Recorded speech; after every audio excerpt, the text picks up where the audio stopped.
Hi everyone, Joe here with this week's Xur breakdown on whether you should pick up any of his wares. This week, Xur is in the tower hangar to the right as soon as you enter that area. Alright, now what he has for sale. First up are the Peregrine Greaves. These are beastly in PvP, and PvE these are equally as devastating. While you are airborne, your shoulder rush does an absurd 600 damage. That is enough to take down almost any guardian who's using a super, and even one with an overshield like Blessings of Light. This essentially makes you a one-man wrecking ball who can save their super while using a shoulder charge to wipe people with theirs. In PvE on certain weeks when airborne is active, your shoulder rush can one-hit most elite enemies and even some bosses. I would say these are a must purchase for Titans. Up next is the Celestial Nighthawk.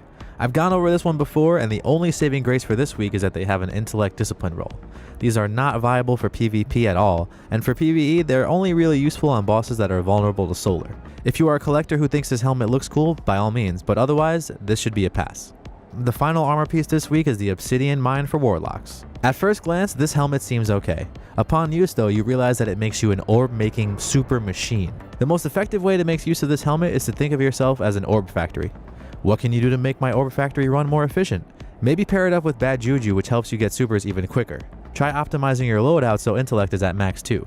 Once the orb assembly line is running at peak, take this thing into PvE and absolutely annihilate everything in your way. The orbs will flow through you like a night after some Mexican food, and you have Nova bombs aplenty.